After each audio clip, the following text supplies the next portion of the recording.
the speed of light, a cloud of dust, and the hearty Hi-Yo Silver, the Lone Ranger.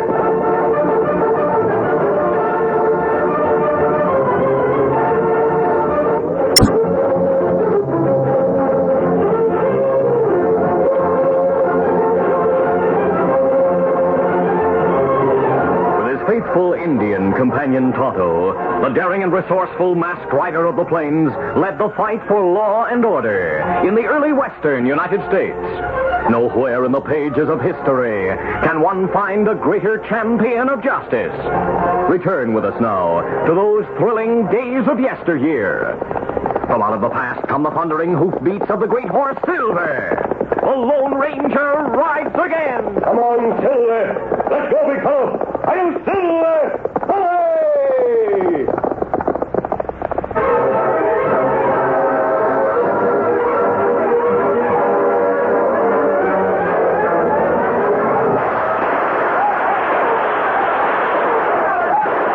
Guns blaze in northern Texas with the Lone Ranger fighting on the side of the law against the notorious Red River Gang.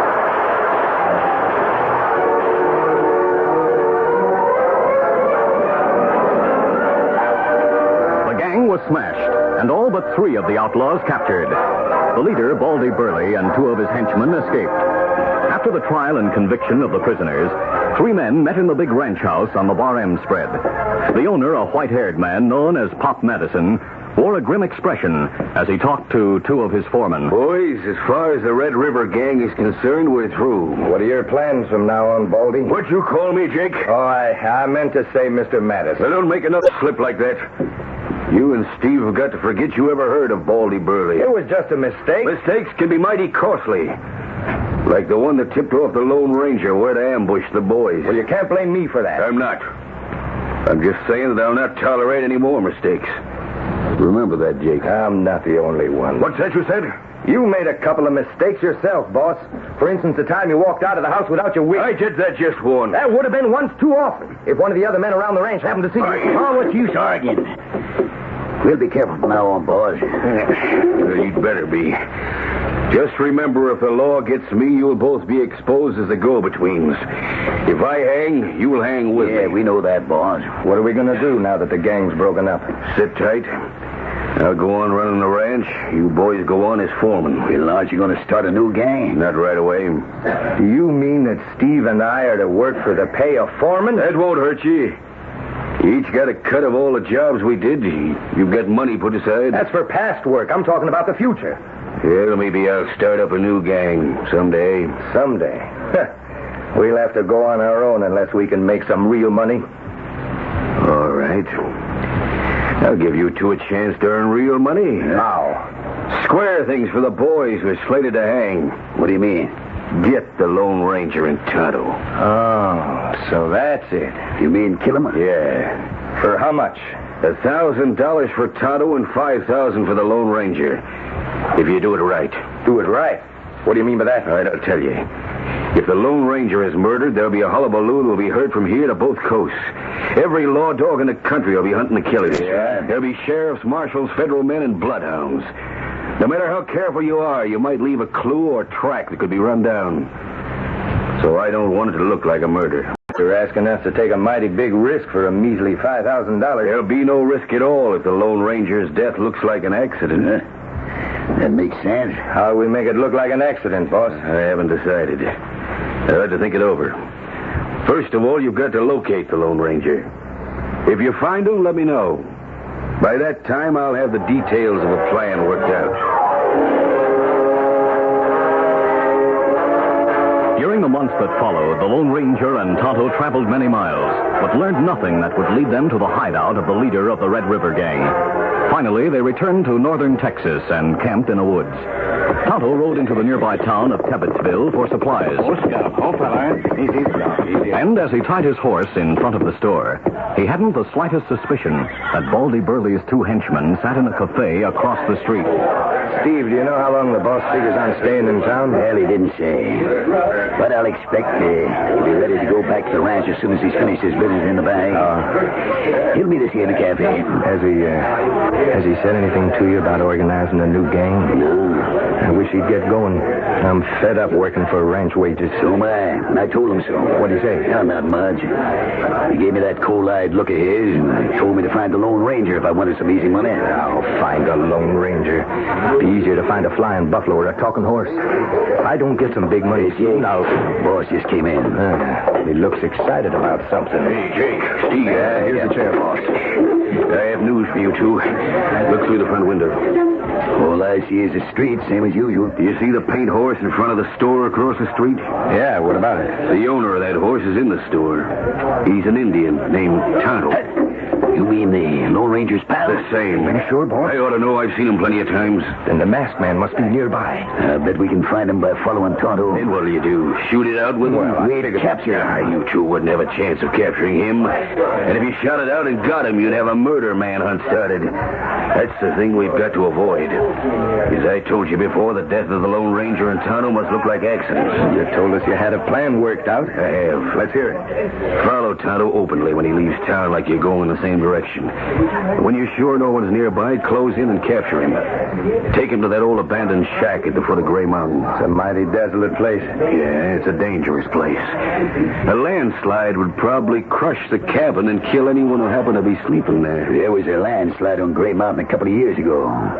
That's why no one's used the cabin since the old prospector who built it moved away. The slide you refer to just missed the cabin. I'm sure you men could start a slide that would not miss. I savvy. And if the Lone Ranger and Tonto happened to be in the cabin, well, who'd know that they were killed by a rock before the landslide? No one. Hey, that's a slick plan. Yeah. Just one question, boss.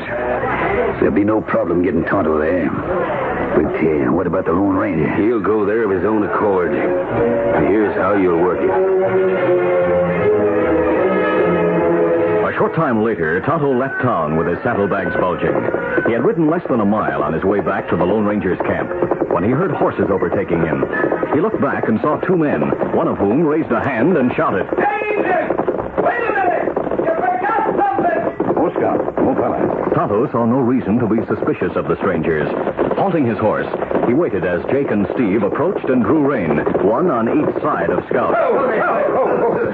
You say me forget something? That's what I said. Is your name Tonto? That right? And we got business with you. Ice your hands. Huh? What this mean? This holdup? It's no holdup. Clubbed on the back of the head by Steve's gun barrel, Tonto lost consciousness and fell to the ground. Steady. Keep him covered, Jake, while I make sure I knocked him out. Better take his gun. That. Yeah, he's out cold. Boy. After the crack you gave us, I wonder he's alive. Hand me that rope while time. Then we'll heist him aboard his horse and get going to the shack at Gray Mountain. Tonto, this is going to be your last ride. Too bad you're not awake to appreciate it. In his woodland camp, the Lone Ranger became increasingly uneasy as the afternoon waned and Tonto did not return. He waited until nearly sunset, then saddled his horse with the intention of going in search of his Indian friend. He was about to mount the great horse Silver when he heard approaching hoofbeats. Silver, that may be Tonto now. Sounds like Scout. Wonder why he's whinnying like that. Easy, Scout. Whoa, fellow. Whoa! Easy. Scout, where's Tonto? Scout pawed the ground and whinnied as if trying to tell the masked man that Tonto was in danger. I understand, Scout. Silver, now I'll follow your back trail. Easy, steady, big fellow. Come on, Scout. Come on, Silver!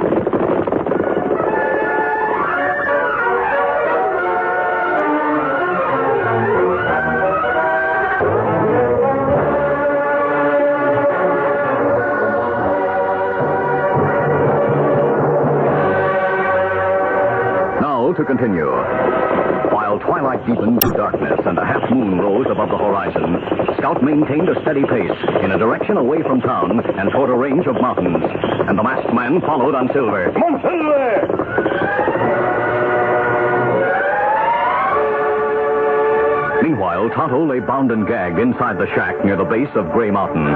Some distance in front of the flimsy building, Jake and Steve sat on the ground, close to a thick stand of brushwood, waiting for the Lone Ranger to ride into the death trap. After a long period of silence, Jake said, Steve, Been a long time since we turned that paint horse loose. Yeah, what about it? I'm wondering if Baldy had things figured wrong. You mean when he said the Indian's horse would go to the Lone Ranger and the Lone Ranger would follow it back here? Yeah. Well, the paint horse left here like he knew where he was going. Just the same. Hey, Jake, I hear hoofbeats. So do I. Maybe get out of sight. I'll look past the brush and see who's coming. Be careful. Don't show yourself. Hey, Jake, I think it's a paint horse. There's another horse behind it with a man riding. That must be the Lone Ranger. There's no reason for anyone else to come here. Is the man masked? I can't tell yet, but his horse seems to be white. Now I can see the paint horse. That man is masked. Get your head back. Don't let him see you. Yeah, move over, Jake. Get around the far side of this brushwood. Because we'll keep it between us and that hombre. Right. Keep moving. Keep quiet while the masked man rides past. Got your gun ready? Yeah. Hey, this money in front of the shack. Let's go get him. I'll go. You stay here and cover him. I savage. Get your hands up, mister. You're a long I said hide your hands. Don't try any fast moves. Because I'm not the only one who's holding a gun on you. My hands are up. Now lower one hand real slow and unbuckle your gun belt and let it drop. If you think because of this mask, I know who you are. Lone Ranger. Oh. And who are you? If I want you to know, I'll tell you. Now do as I said. Drop the gun belt. Very well. There. Now keep both hands high and move back. Stepping backward from the gun belt he had dropped to the ground, the Lone Ranger brushed the side of his horse and noticed that Silver was tense, eager to spring into action at a given word. That's far enough. Stand still. Come on, Jake. So your partner's name is Jake, huh? Well, so this is the famous Lone Ranger, huh? He doesn't look so dangerous with his guns on the ground and his hands in the air. Is Tonto inside that shack? Yeah, he's there. And you're going to join him. Now turn around. Face the other way and put your hands behind your back. Just 1 minute. Eh? The Lone Ranger knew he had no hope of overpowering the two gunmen unless he could divert their attention momentarily. And he knew he'd have to act at once. He looked past them in the direction of the shack, then smiled slowly, confidently. What are you looking at? You said Tonto was inside the shack. He is. Adam Silver! Both men involuntarily turned their heads. Silver lunged against Jake and knocked him off balance. The Lone Ranger leaped forward. You take it! He struck Steve's wrist a chopping blow with the side of his hand. Steve dropped his gun, and a fist crashed to his jaw. It was a knockout blow. Kill that horse! Meanwhile, Jake, dodging to avoid Silver's lashing hoof, brought his gun to bear on the stallion. But another gun spoke first. It's the gun that Steve had dropped. The Lone Ranger held it. You're through. You broke my arm? Do as you're told, or I'll break your other arm. Now, wait, listen, mister. I'm not ready to listen. Lie down on the ground beside your pal. You killed him. No, just knocked him out. Now lie on your stomach. Yeah. What are you going to do? First, I'll tie you and your partner. Put your hand behind your back. My right arm's broken. I'll move it for you. No. Stop your noise. Your arm's not broken. Steve remained unconscious while the Lone Ranger tied the hands of both gunmen behind their backs. Then he lashed their feet together, buckled on his gun belt, and hurried into the shack. Lighting a candle, he quickly released his Indian friend. Tonto expressed his gratitude, then said, Them capture me near town, Kemosabe. Bring me here. Then turn Scout loose. Them hope bring you here. That's just what Scout did. Crook's plan, kill us both. If they intended to kill us, why did they come this far from town? Them want death to look like accident. Then knock us out. Then start landslides. So that's it. Do you know why those men wanted to kill us? No. Do you know who they are? Me only know them call each other Jake, Steve. All right, we'll question them. Are you able to walk top? Me all right now, Kemosabe. Good, let's go. Oh, where are their horses? Them tie horses behind cabin, so you not see 'em. Listen, mister. You and the Indian may think you have the upper hand, but we doubt it. Why did you try to kill us? We're not talking. Were you acting for someone else? I said we're not talking. Kemosabe, me use knife. Me make 'em talk. Don't try to bluff us. We know all about you two. We know you're not going to kill us or torture us into squealing. Don't we, Steve? That's right.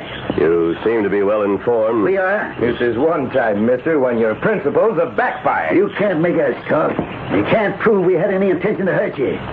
It's your word against ours. You take us the law, we'll deny all you say. And we'll claim we mistook Tonto for an Indian who stole a horse from us. And held him to ask about it. That's right, and you can't prove we're lying. If you're as smart as you're supposed to be, you'll realize there's nothing you can do except let us go. There is something I can do. I'm trying to find out where you came from. You think you can make us talk? I'm not even going to try to make you talk. Otto, Turn their horses loose. Me savvy. Hey, you gonna leave us stranded here without horses? I'm going to leave you here for the time being. What's your idea? Horses generally find their way back home. I think that's what yours will do. Now, wait. When I know where you came from, I may be able to learn who sent you. Knowing where we came from won't help you any. No? Maybe you're right. And maybe you're wrong. Horses on way, Kimasabi. All right, we'll follow them. Steady, Silver. We leave from here? Yes, they're well tied and they'll be safe. Unless there happens to be a landslide. A landslide? There might be one. Oh, I doubt it. Easy. Easy, fella. Come on, Silver.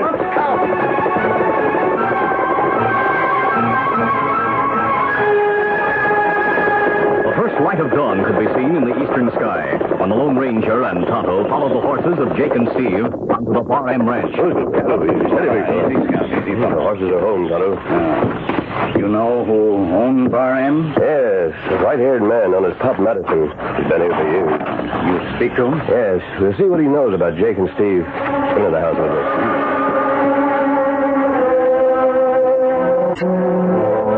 The masked man and Tonto found the back door unlocked. Entering the big house, they moved quietly until they reached a bedroom.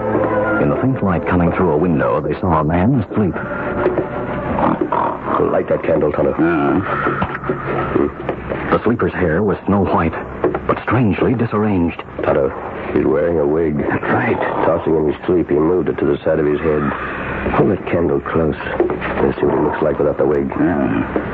This close enough? Yes. Baldy Burley. Wake up, Baldy. Wake up, the law wants you. Mask. Not so fast. Tonto, see if there's a gun beneath his pillow. Let me see. Lone Ranger. That's right. Here, gun. I thought that's what he was reaching for. It's the end of your trail, Baldy. Did you really expect Jake and Steve to murder us? Hey, those bunglers.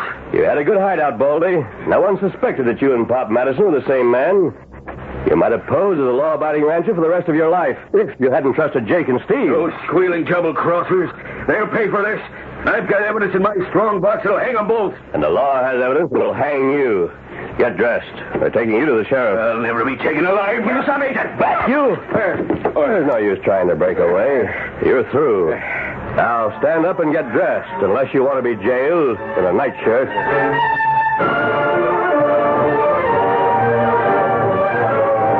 That afternoon, after a ride to Gray Mountain, a sheriff's posse returned to the jail with Jake and Steve in custody. Well, gents, I've got a cell all ready for you two. Sheriff, there's been a mistake. Steve and I didn't do anything wrong. There's no mistake. What's the charge against us? Murder.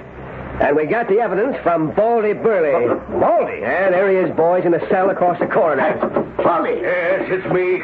And I don't intend to hang alone. I told you, double-crossers, I had evidence to hang you if you ever squealed on me. But we didn't squeal. We didn't tell that masked man a thing about you. That masked man has his own way of doing things and getting crooks. You sure made a big mistake when you tried to murder the Lone Ranger.